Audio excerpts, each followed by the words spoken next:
Hello everybody, this is ModernRetroGamer, and this is Outpost.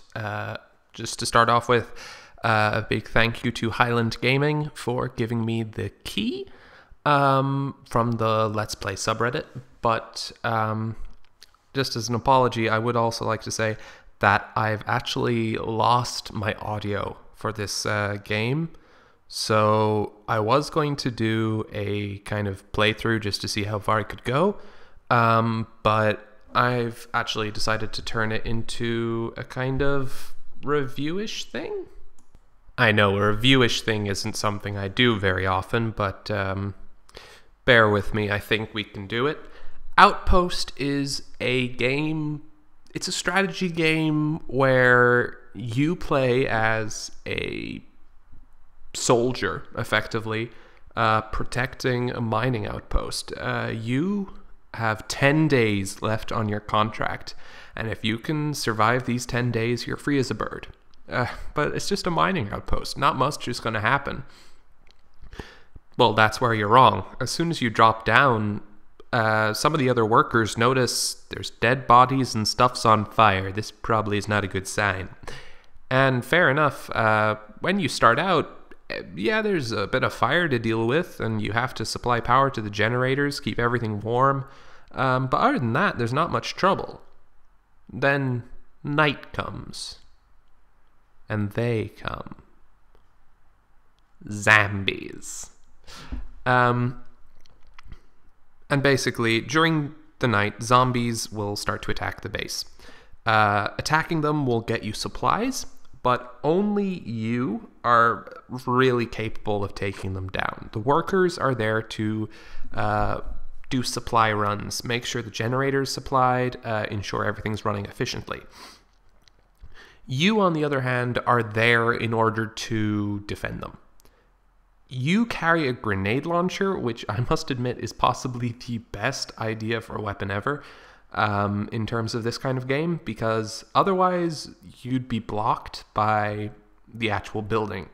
I mean, say you're on the east side of the building and zombies are attacking the west. You can just shoot a grenade over the building and it'll land next to them and kill them. Zombies take one hit from the grenade to die.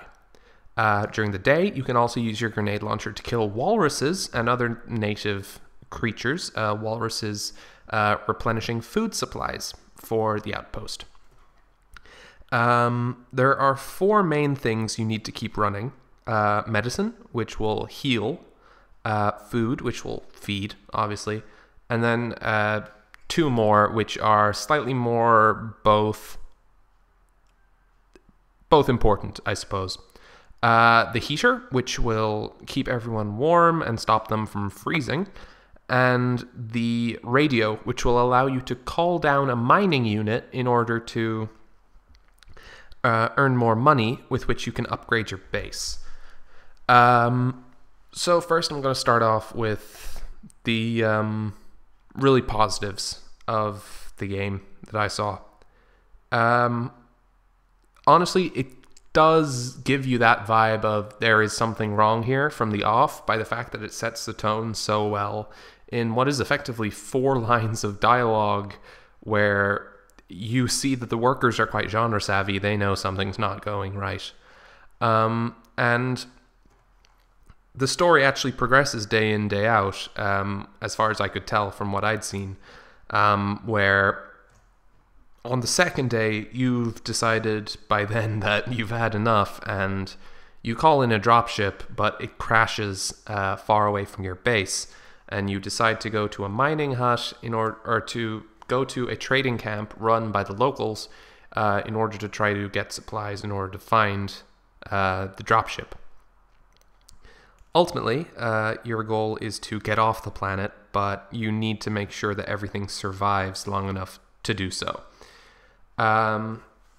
Basically, those are some of the pros, and I love the references as well that they make. As soon as they see the zombies, they immediately make a quote from the Aliens. Is it Aliens? I'm not sure what alien movie it's from, but it's Game Over, man. Game over! That reference. now for the cons. Some of the negatives I found with the game. Mostly this is from my playing of it. Like, other people would obviously probably have a bit more smarts in relation to this genre. I read the tutorial and I played with the tutorial on, and it did not pay reference to the fact that there's an upgrade station in the settings menu. But honestly, that's probably because I wasn't paying much attention to the actual likelihood of there being one. And then secondly, it's quite a difficult game. That's not really a con. It's just so much that I had a lot of trouble playing the game, ultimately. I could not manage my resources very effectively. And in both times I played this game, all of my people died. Every single one. The commander was the last one to die. And you know, that's more me than the game, so I can't really blame it. But basically, there is a high barrier to entry, because I'd consider myself relatively good. Like, I'm doing an RTS as a Let's Play right now, but this game is quite a lot harder due to the fact that it splits your attention between controlling the commander the entire time and protecting your base, supplying it, and telling all the other workers what to do, and keeping an eye on the resources. So ultimately, this game is a good one, and you know, if you're interested in a real-time strategy exploration roguelike game with a grenade launcher, because you know, grenade launcher, that's a selling point in itself, I'd say go for it. This is a good game, and it's probably one of the few in that highly specific genre. It's available on Desura and on Steam Greenlight, as far as I'm aware right now.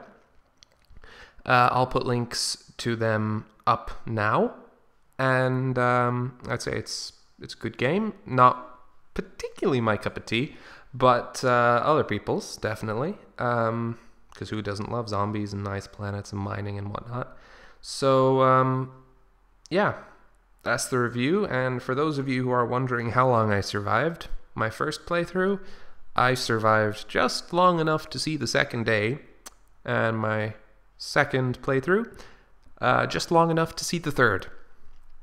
So yeah, this is ModernRetroGamer signing off. Should I give a score? Yeah, let's give a score. I'm horrendously unqualified to do this. But I'd say in terms of both the graphics, which are good graphics, they're decent graphics, they do the job, they're clean. Possibly the only issue is the fact that the zombies could blend into the background, but their hair kind of stops them just due to the fact that it's not really close to the color of the snow. And the sudden realization... Sorry, and gameplay is fluid, it's solid. Upgrades would probably make the game a lot easier. I just hadn't noticed them. And yeah, music was good. You know, it really got you into the kind of industrial feel of the game. And ultimately, I'd give this game out of 5. Let's say a 3.5. I'd say it's a 4-star game because high build quality. Really, the only issues I had with it were a glitch that occurred in both playthroughs, where once I died after everybody else had died, it froze on my resurrection. So I think that's just because I didn't have enough power in the generator. So yeah, and I'm just going to lop off a 0.5 star due to the fact that it isn't my personal kind of thing. So it's still a good game, just it's not going to appeal to everyone. It's just going to appeal to a certain amount of people. So 3.5 stars. If I was to be a bit more specific, put it into hundreds, I'd say maybe it would be a 74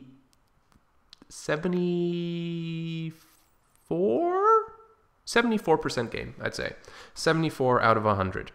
It's not going to be a... I'm sorry to say this, it's not going to be the next kind of DayZ or Rust, but it's not going for that. It's going for kind of fresh ground, and I can't really predict how that's going to go, but I'd say just given the kind of character that the main character has, and the fact that the story doesn't just kind of leave you after the first day, well then, it may have a good future out of it, and I wish Highland Gaming the best of luck. Thanks again for giving me the key.